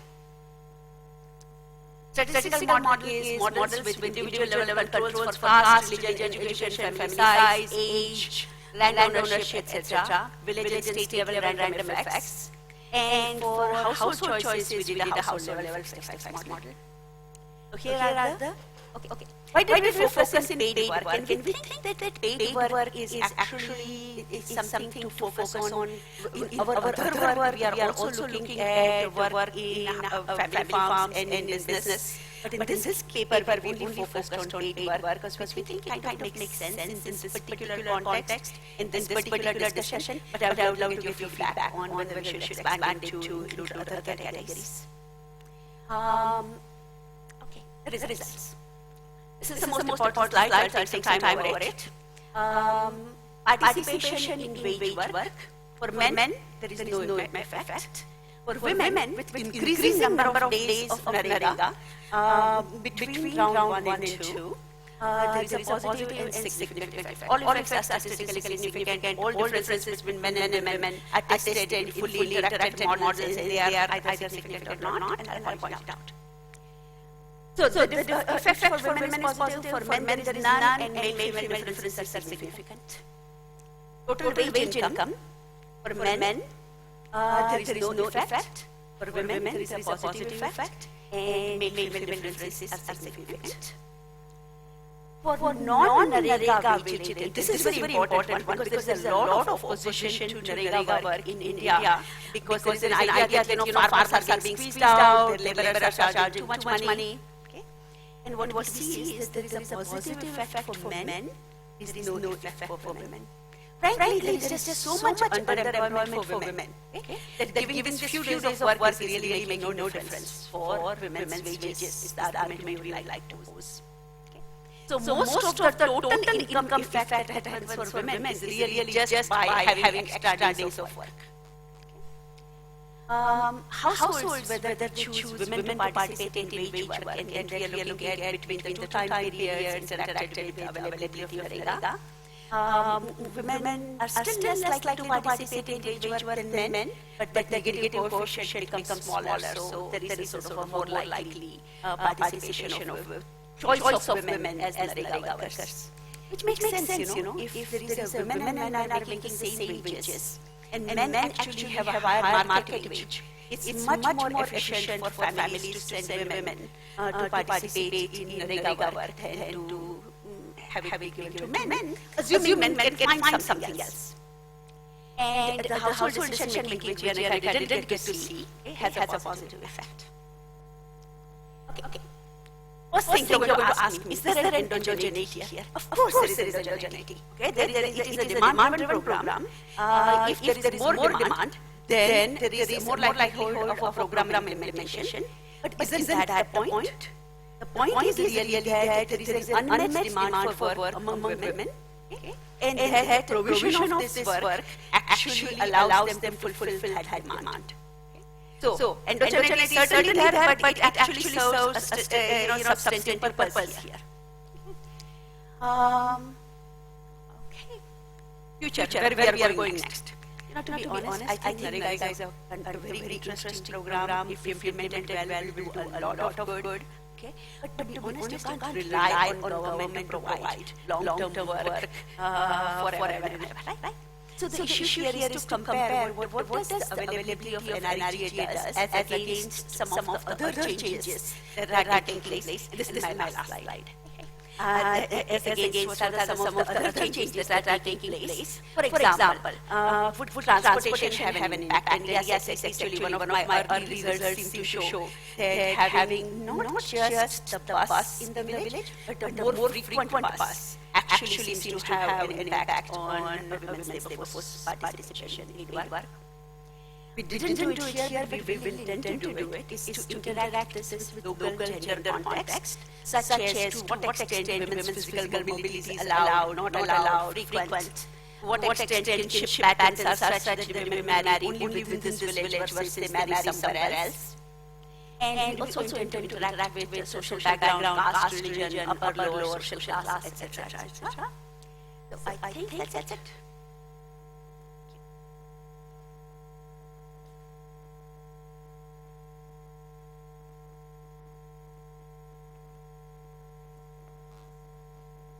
Sure.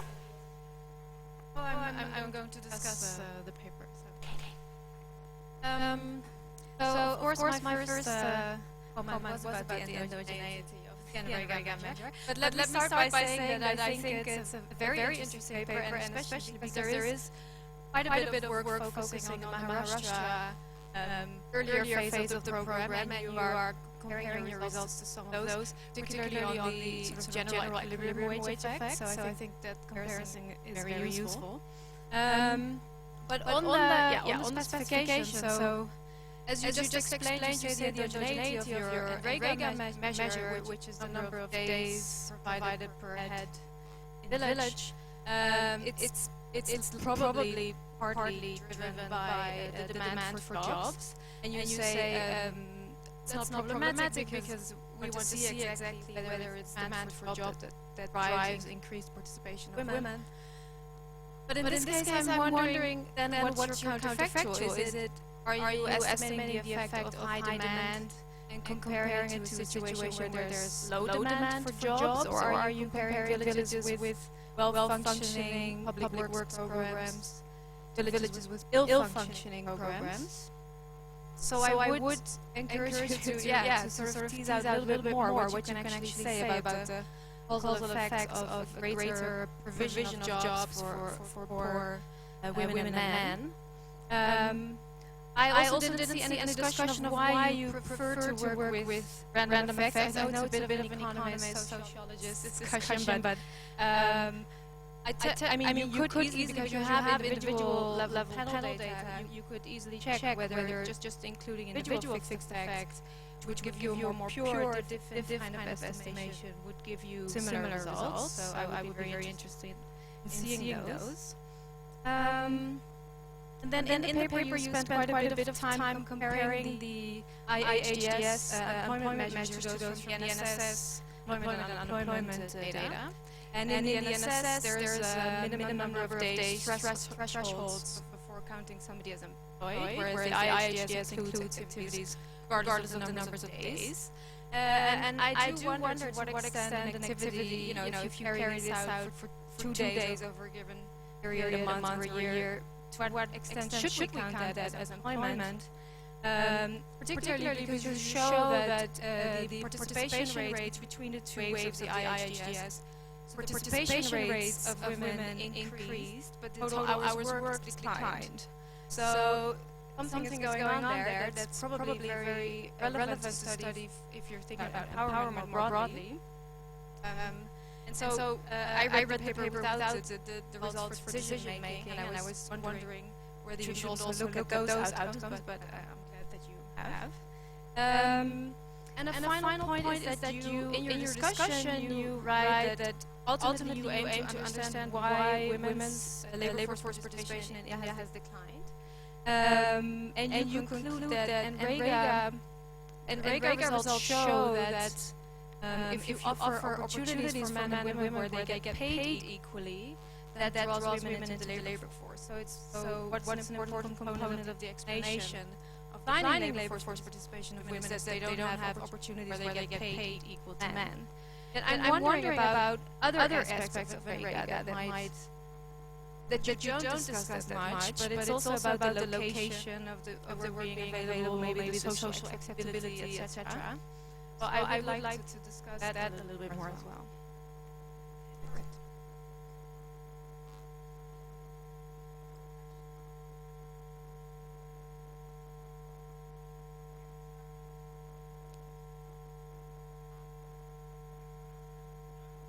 Read the paper, so I have two questions. One, I think it might be important to elaborate on the facilities for women that were part of NREGA that allows women to participate in particularly childcare, I suppose, which I guess is not public works per se that do that, but the way that NREGA was introduced. The second one is a vaguer one.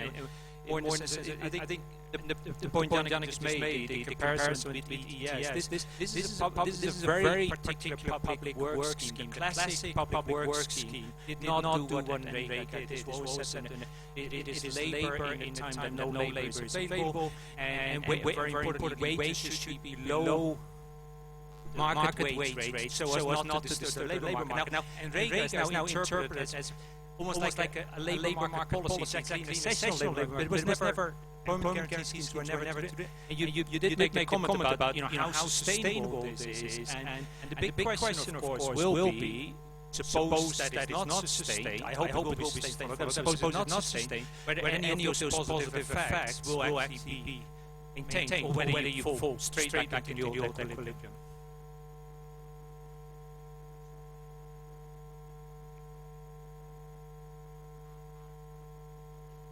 Thank you. I'm going to start with an observation, but it's going to come down to a question. We've been talking, especially this morning, so there's not only heterogeneous topics of the various papers that are being presented. This morning, we also talked a lot about distinguishing the very heterogeneous context of the local environment in which all the papers are diving into. And for someone with more of a policy background, as I have, this leads me to think, is it also idiosyncratic that then at what level of policy can we actually intervene? So as you were going through, one of the questions that came to my mind, and I'll link it to the paper, Rachel and Johanna's paper this morning, is you're talking about, as you yourself said, this in some ways is a short-term intervention in a labor market. Can government sustainably do this over time?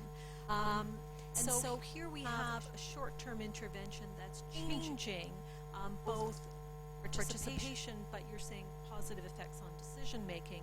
This morning, I think this happened in a number of papers, but I'm going to bring it back to this one of this morning's papers on conditional non-cash transfers. There we were also talking about a short-term incentive, which nevertheless seemed to have very strong effects. So my question is then, can we look at whether these types of interventions, if structured in a way to provide the appropriate incentives, have not just short-term impacts, but do they have any effect on changing norms in a way where you can't go back? So the obvious thought is, well, what about the post-war situation of women who went into work and then we couldn't go back in terms of expectations and norms? So I wonder if there might be a way of looking and finding a common thread amongst some of the papers in terms of whether certain short-term interventions can be amenable to that long-term change. And if so, what are some of the elements that they need to contain in order to actually see that?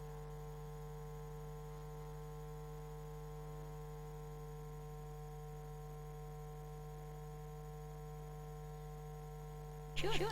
Do a few of these at least. The question that worries me personally the most, and for which I'm still trying to craft an answer.